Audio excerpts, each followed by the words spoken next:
Hello, Chasing Graded Gems here, and thought I'd do a mailbox episode. So I have 3 envelopes and 4 of the bubble mailers, and I'm going to magically have these open. And so I wanted to do it this way to check to make sure there's no addresses and names, and also so I could get an idea what was in these. A lot of this has been a little bit of time, so I want to be able to talk about what it was that I got and why I got it. So, first one. Picked up a couple of these Jesse and James supporter cards. They're not too expensive at this point, and to me they're very, they're iconic characters from the anime. I grew up watching this, and these guys are just in it all the time, so I really think it's an underrated card, and I was happy to pick up a couple of them. I have a couple, but I really want to get a graded CGC at least 9.5 in this card for my personal collection. So I got a couple of those. The next one, picked this up because I was looking for stamp cards for the pre-release cards, and I actually really like Porygon. Interesting Pokemon. I remember back in the day when I was a kid, was it cat hair? Back in the day when I was a kid, there was this tale of one of the animes causing seizures. It was like this unseen anime, and it was Porygon, and I really liked it. It's also a black and white series card there, so to me it's kind of older, more interesting, so I picked it up. And the theme, these are, I remember pulling so many of these from Evolutions, and so I went ahead and I picked up some of these. The reason why being is that I kind of a little bit unofficial mascot of the channel. I don't want to use it too much because, I'm not affiliated with Pokemon besides spending my money on the cardboard. But I really enjoy the Surfing Pikachus, and I'm trying to get a graded copy of each. And I really enjoy that this was a secret rare in this set. So I went ahead and I picked up, I believe, 6 of these, and I think they were like $1 or something like that. They're pretty cheap on TCG Player. It's nice the way these were packaged. Like, all of these cards are just pickups mainly for my personal collection.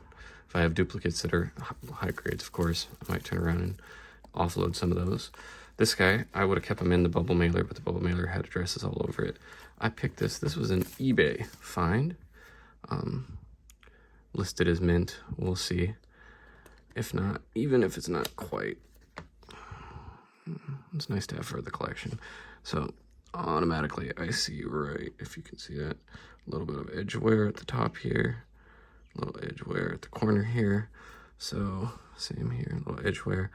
Not what I would count as mint or even near mint. Yeah, there's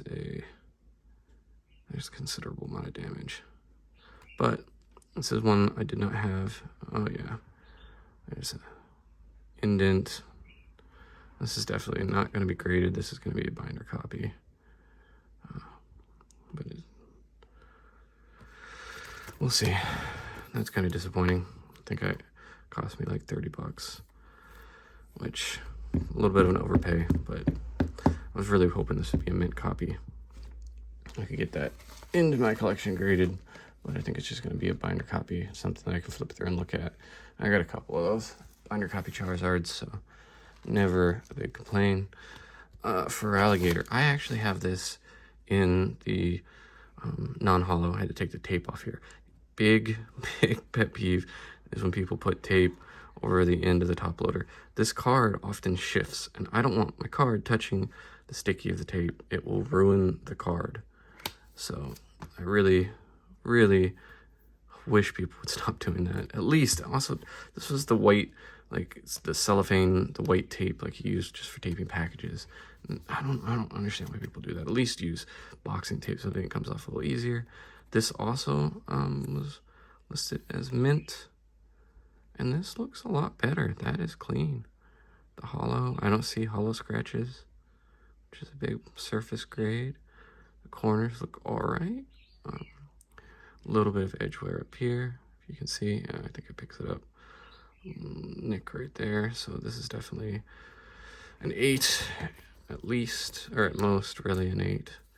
So I still might grade that. I'll look up the the prices, because right now I really gotta judge whether it's worth it to expend the capital to send a whole bunch of stuff. And you really send it out and it's set for 180 days or so.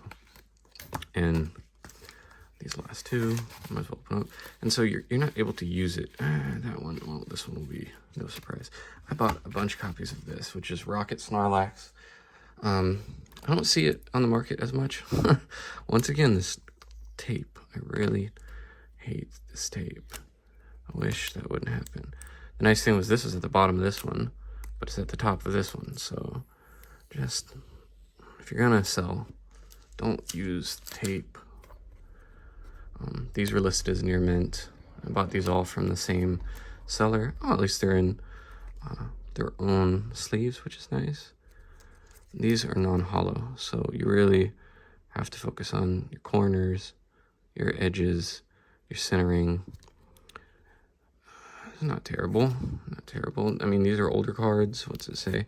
2000. So at this point, these are 20 plus year cards, 21 year cards. So really gotta be happy with some condition, but definitely near mint for sure. I really thought these were these are on the underpriced side. And Snorlax, I remember the first game. Oh, little edge ding right there, if you can see. Yeah, the first game that was iconic with the Poke Flute, and so I think I'll grade almost all of those except for maybe the one with the edge ding. See what I can get back. And then finally, I have a Gym Challenge Gengar, and this guy wasn't that expensive. I think this was under 10 bucks. Well packaged. This is well packaged. When I hate to whine, but when I sell cards, usually I sell graded cards. I don't think I've ever sold a raw card online, but I always package in one of these, like the card saver, even if it's in a slab.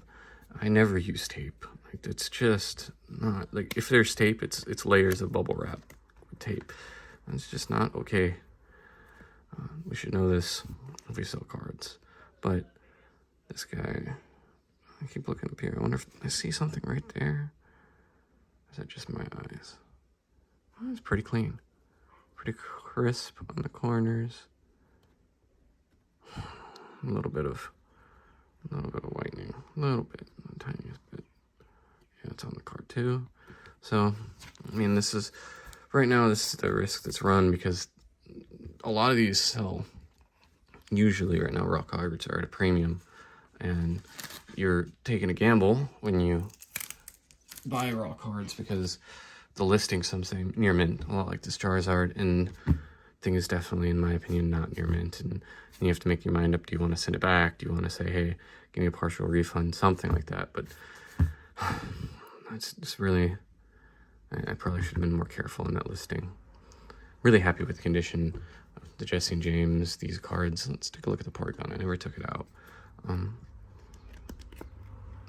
And all in all, be happy to send some things off and get it graded. I really like the blue border. Top and bottom centering is definitely off, so that's I'm gonna bring down CGC's grade. They weight the centering quite a bit.